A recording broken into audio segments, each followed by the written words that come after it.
After sweating it out in the shed over the summer, I decided that insulation needs to be in my future. So after working out the best way to do it, I ordered the insulation and started clearing out the shed to make way for its arrival. In this video, I'll cover installing the roof insulation and building a stud wall to partition the single garage from the double workshop. The follow-up video will cover the insulation and lining of the walls. I decided that the best way to insulate the roof was using rigid styrofoam boards that would be cut to fit between the roof battens. They weren't cheap, but the manufacturer states that they can be used as a ceiling finish, so I wouldn't need to spend any more money on linings. The first job though was to get rid of this growth coming through the barge capping and fill up the gap between the wall and the ceiling with some expanding foam. It took 4 cans of the spray foam to fill the gaps at either end of the shed, and it was about an hour before they were able to be trimmed. The 50mm foilboard sheets were then cut to fit between the roof battens, leaving them just long enough so that they could sit on top of the lip of the battens without needing any fasteners. They were held together with foil insulation tape, and a piece was added sporadically to keep them in place. I felt the reduction in radiant heat from the roof as soon as the first few boards were up, and the sting from paying the invoice started to fade somewhat.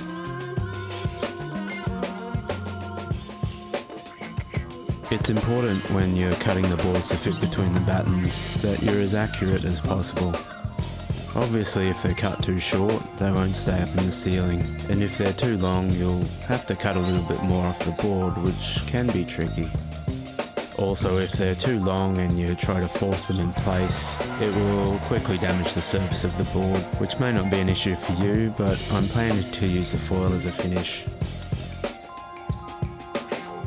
You need to be confident with the foil insulation tape too. If you get it wrong and need to pull it off the foil board to reposition, it will peel the foil from the styrene, resulting in ugliness. Realising this, I ended up with creases in the tape where it was starting to veer away from the joint I was covering. I'll just have to learn to live with that. I made sure to cut around the whirlybird, and I want to make a little frame that sits underneath it to catch the leaves and dust that it seems to be letting in. I set it on the roof of my car and filled it up, so I'm not keen on that. I'll put a removable tray or something in it so it can be emptied when it's full. So I chipped away at the insulation when I had a spare hour or two, and over the course of a few weeks I had it done. There was some concern towards the end of the job that there wouldn't be enough, but it ended up being the exact amount needed. I'm glad I didn't make any wrong cuts.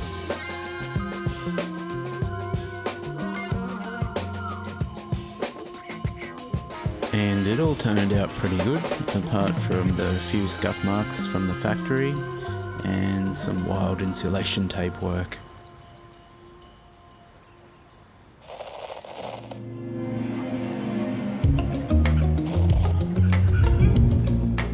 I wanted to build a partition wall between the single garage and the double garage workshop to create a space to park the family car and keep the workshop dust away from it.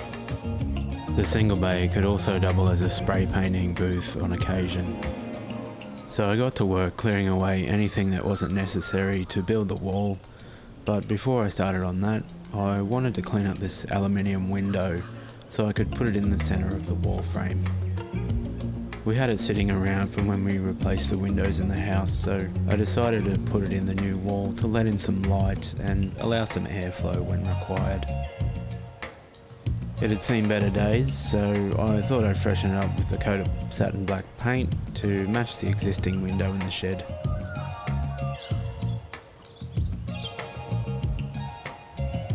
I used a black metal primer after giving it all a good sanding and cleaning, followed by the satin black from a spray can.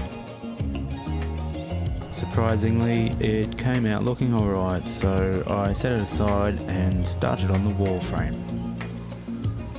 The plan I had in mind used 3 separate frames, so I'd be able to handle them by myself. The The first frame incorporating a cavity sliding door, the second in the centre with the window in it, and a third to round it out. The cavity slider required the frame be built with an opening twice the width of the door for the pre-built cavity setup to fit into. The frame was made 2200mm wide and the full 3 meters high to meet the steel truss. The bottom plate will be trimmed later once all the frames are in to keep everything in line while their positions are finalised. I cut noggins to fit at 1200 and 2400mm high to suit the length of the planned plyboard linings. And then drilled holes in the bottom plates in preparation for some M12 dynabolts to secure them to the floor. After standing the wall and clamping it in place, I could mark where the holes would be, then drill into the concrete using a hammer drill and a 12mm masonry bit. I then gave the holes a good blowout with some compressed air. I laid down some damp course where the wall would be, so I'd be able to hose the shed out occasionally in the future.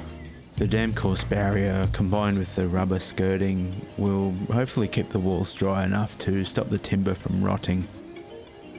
I was confident with my wall placement and keen to get the cavity slider in, so I ended up standing the wall, dropping in the dynabolts and cutting the bottom plate out so I could fit the cavity.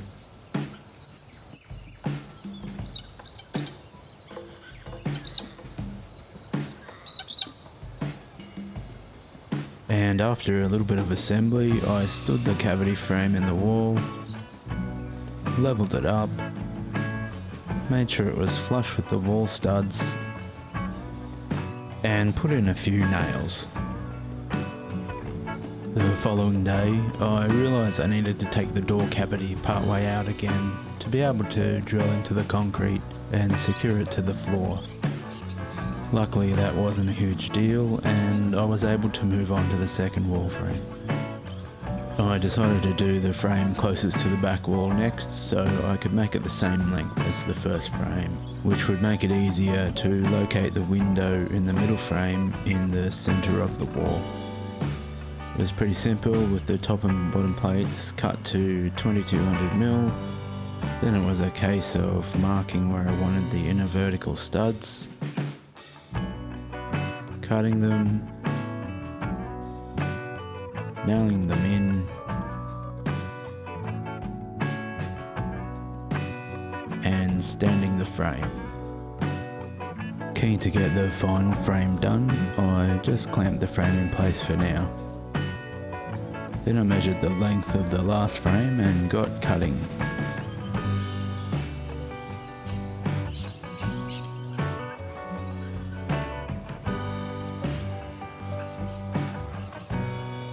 I had to create an opening in it for the window that was the length of the window frame, plus 2 times the thickness of the reveal material, plus a little leeway, and it was the same formula for the height. It was positioned in the centre horizontally, and I tried to match the height of the top of the window with the top of the door. The reveals are from some 90 by 19mm pine strip and, well, I managed to cut them short somehow, but luckily I had enough left over to recut the shorter pieces and salvage the job. I wanted to have them ready in advance and use them as a guide to size the window opening in the wall frame.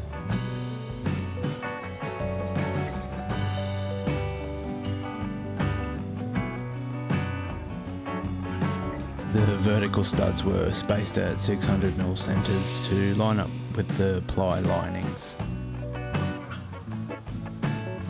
Then it was a matter of adding some short studs above and below the window frame and a few noggins.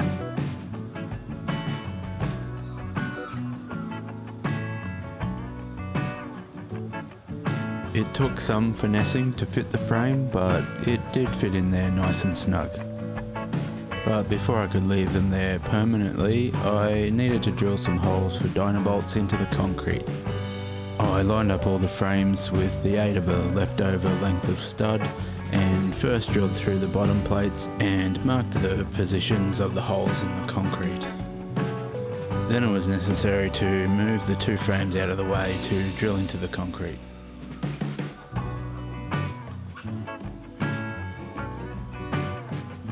Once that was done, they were put back in place and screwed together.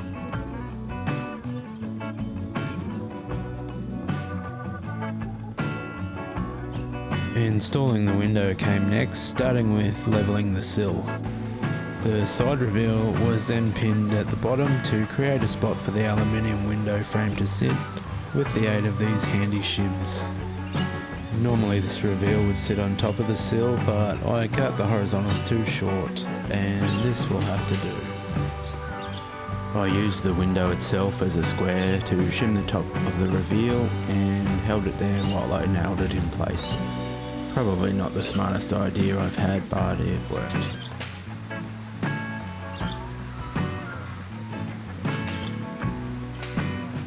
The window needed a few holes drilled into it for mounting screws before being set in place.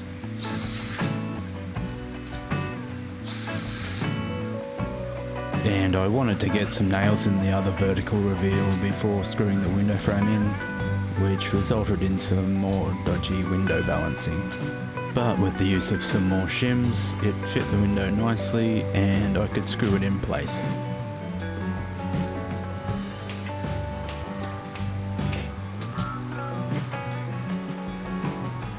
The top reveal needed a little planing before it would fit. I must have cut the head studs a little long, but it went in and the window was done. Then I installed the sliding door, starting with attaching the runner brackets on the top edge.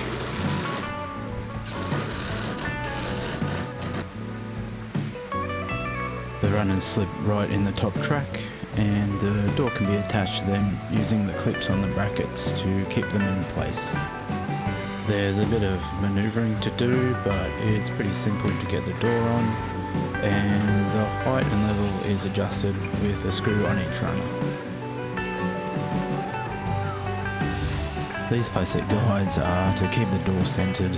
They're not particularly pretty, but if you need it to look better, the kit comes with another guide that relies on you cutting a channel into the bottom of the door, but it's a shed so I didn't do that. The last job on the door was to install some handles. They just required a hole of the appropriate size, and I chose to install them at the height of 1 metre or 0.011 American football fields from the ground. I found these low profile round dealies at the Hammer Barn, and they were cheap enough so they got the go ahead. I managed to rip out a chunk of the door with the spade bit, which isn't surprising seeing the angle I was drilling at. It was easily fixed with a little builder's bowl though.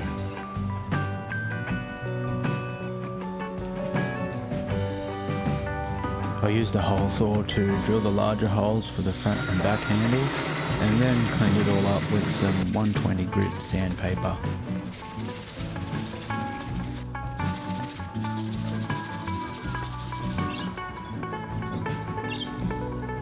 The screws were a little tricky to get in there, but I persevered and got through it.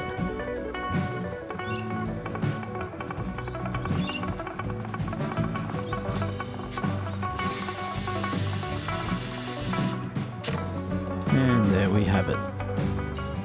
It's been slow progress since I value my time with my family, but in the next shed video I'll have the walls insulated and lined with some ply, plus a timber feature wall that I'm hoping will look the goods. I'm also working on a CG animation to help plan out the workbench and storage layout in the shed, which I hope you'll come back and see. Thanks for watching to the end, I really appreciate it.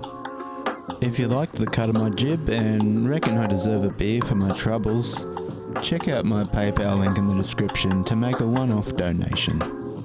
Also, if you're in the market for some reasonably priced gear for photography and videography, click my affiliate link with Neewer and check out their wares. Cheers.